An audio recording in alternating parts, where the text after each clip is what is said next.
Здравствуйте, это вечерние новости в прямом эфире. В студии Влад Давыдов. Смотрите в выпуске. Трагедия в Мегино-Кангаласском районе. 2 человека погибли при пожаре в жилом доме. Нацпроект здравоохранения. 260 целевых мест на подготовку медиков выделили в Якутии на 2021-2022 учебный год. Настольные игры. Насколько они популярны в республике? Если да, то какие?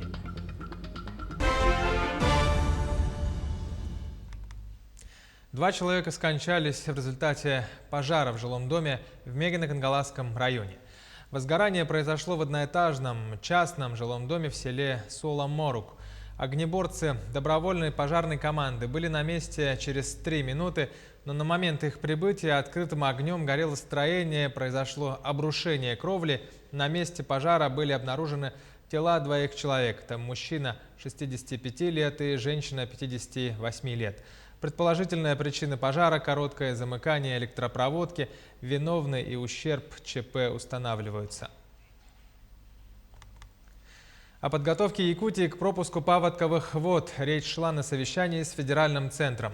Исполняющий обязанности первого зампреда правительства Дмитрий Садовников сказал, что данная работа идет в усиленном режиме. Так, на сегодня подготовлен запас 30 тонн взрывчатки, составлен план совместных мероприятий по обследованию гидротехнических сооружений и объектов, представляющих экологическую опасность. На сегодня таких проверок проведено 8 из 19 запланированных. Также, по словам Садовникова, на сегодня все руководители органов местного самоуправления ознакомлены с примерной моделью развития прохождения паводковых вод в этом году. В ходе выполнения мероприятий первого этапа команды штабных учений проведена проверка готовности сил и средств Якутской территориальной подсистемы РСЧС, предназначенных для ликвидации ЧС в паводкоопасный период и пожароопасный сезон. Задача первого этапа тренировки выполняется. Всего в ходе выполнения мероприятий первый этап команды штабных учений Республики Саха-Якутия привлечены более 2000 человек, порядка 500 единиц техники. Мероприятие на второй этап команды штабных учений спланировано. Органы управления силы Якутской территориальной подсистемы РСЧС к участию на втором этапе команды штабных учений готовы. Активная работа по подготовке идет в районах Якутии. Например, в Алекминском улусе начали зачернение льда. Елена Фаст подробнее. В эти дни в Алекминском районе идут работы, направленные на ослабление прочности льда. 25 апреля предстоит завершить 4 участка. На реке Лена это на 4 участках. Это около населенного пункта Кыллах, Первый реке. И 2 участка, 1 участок под городом и на реке Алекма проводится.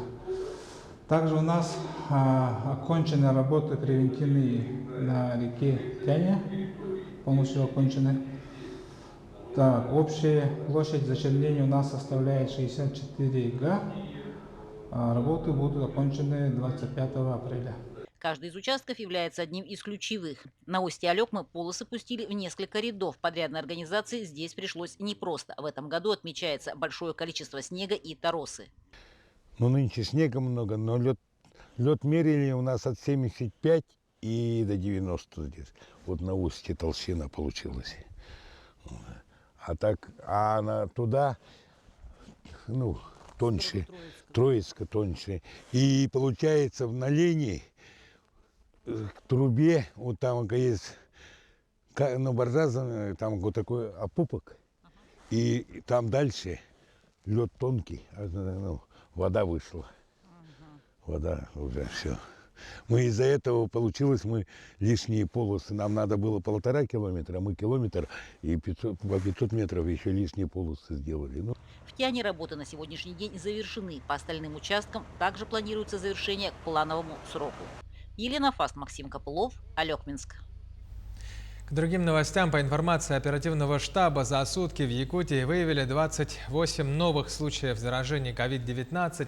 Из них в Якутске 17. Продолжается массовая вакцинация по республике.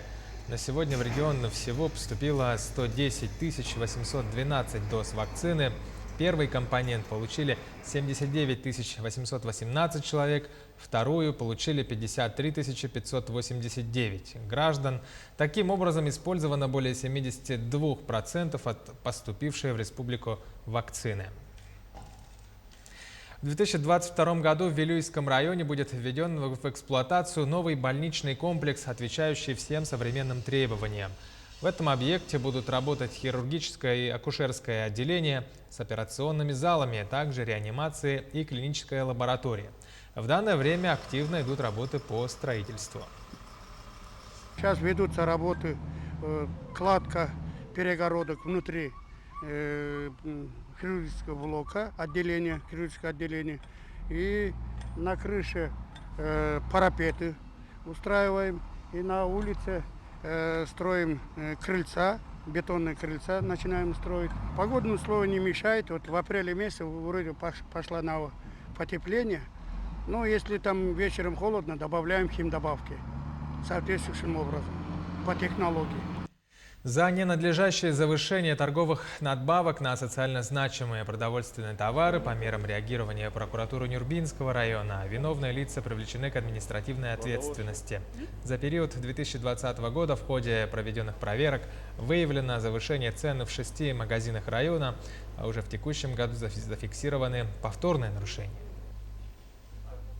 К примеру, установлено завышение торговых надбавок на детское питание, на хлебобулочные изделия, на муку и на макаронные изделия.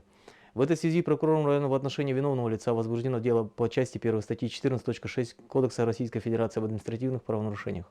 Кроме того, в целях устранения нарушений внесено представление, по результатам рассмотрения которого нарушения полностью устранены. Цены приведены в соответствие. Виновное лицо привлечено к административной ответственности в виде штрафа в размере 50 тысяч рублей. Надзорные мероприятия в указанной сфере продолжаются. В Россию вступили в силу новые правила приема в вузы. Они будут действовать в 2021-2022 учебном году. Соответствующий порядок приема на обучение по программам бакалавриата, специалитета и магистратуры утвердило в прошлом году Министерство науки и высшего образования. Согласно новым правилам, вузы смогут устанавливать вступительные испытания по нескольким предметам по выбору абитуриентов. Студенты смогут предоставить результат ЕГЭ по своему усмотрению. Правила также упрощают процедуру зачисления по программам бакалавриата и специалитета на бюджетные места по очной форме обучения. Кроме этого, абитуриентов ждет еще ряд других новшеств.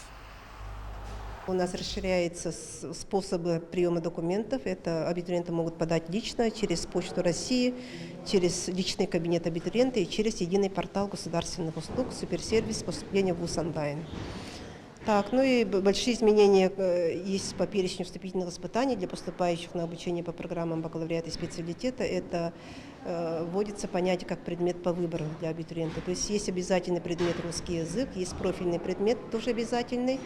И третий экзамен получается из перечня вступительных испытаний, которые приложены в правилах приема. Абитуриент уже сам выбирает. То есть, если там указана физика, черта, информатика, тогда он уже выбирает или физику, или информатику и предоставляет наилучшие результаты из имеющихся. Тем временем власти республики выделили более 260 целевых мест на подготовку медиков в вузах и учреждениях профобразования в 2021-2022 учебном году в рамках национального проекта здравоохранения. Согласно этой программе планируется ликвидация кадрового дефицита и устранение кадрового дисбаланса в сфере регионального здравоохранения к 2024 году. Причиной обильного снегопада и сильного ветра в прошлые выходные в Якутии стал выход активных циклонов. Как утверждают синоптики, это характерно для апреля месяца. Отметим, что в выходные дни с 10 по 12 апреля выпало почти в 2 раза больше осадков, 16 мм, при месячной норме в 9 мм. А какая погода ожидает жителей города в ближайшие дни? В ближайшие 3 суток в городе Якутске будет преимущественно без осадков. Да? Ночные температуры будут опускаться в районе минус 17, минус 20 градусов. Вот, а дневные температуры будут прогреваться до слабо отрицательных температур, где-то до -1, -2 градусов. И с 15 числа произойдет, опять же, перестройка атмосферных процессов с выходом очередного циклона, и уже днем мы ожидаем положительную температуру до +2 градусов в городе Якутске.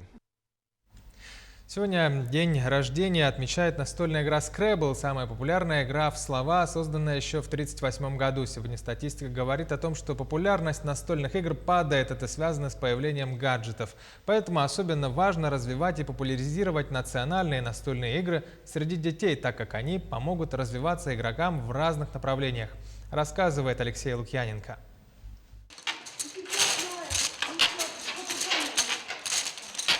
Хабылык и Хамыска, национальные якутские игры, развивают ловкость рук, мелкую моторику, благодаря чему дошкольники быстрее владевают навыками счета и подготавливают руку к письму.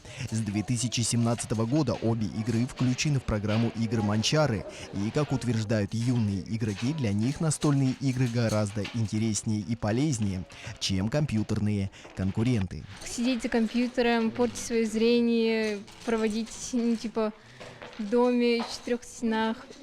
Что в этом хорошего? В какой-то компании, друзей или семьи мне нравится больше играть игры вживую.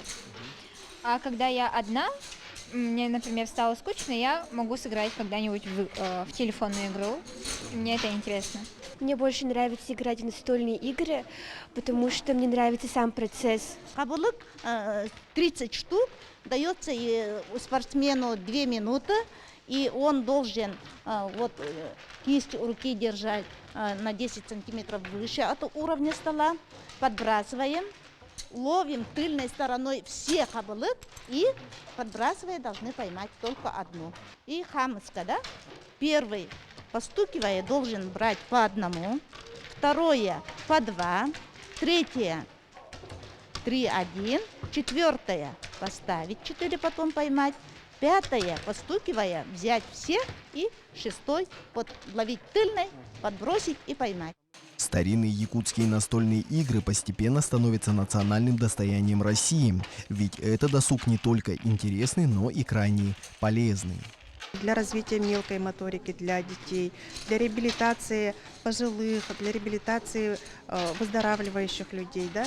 Поэтому мы хотели бы, чтобы и в другой городской среде, возможно, в школьной среде, начиная с детсадовского возраста, ребята приучались играть в эти игры. Конечно, очень важна активность семейная в этом деле. 24 апреля в спорткомплексе «Мадун» пройдет первенство города Якутска по национальным настольным играм «Хабылык и Хамыска». Участие примут школьники с 1 по 11 классы. Алексей Лукьяненко, Григорий Григорьев, Якутск. Итоги дня подведем сегодня в большом выпуске в 20:00 на канале Якутия 24. До встречи.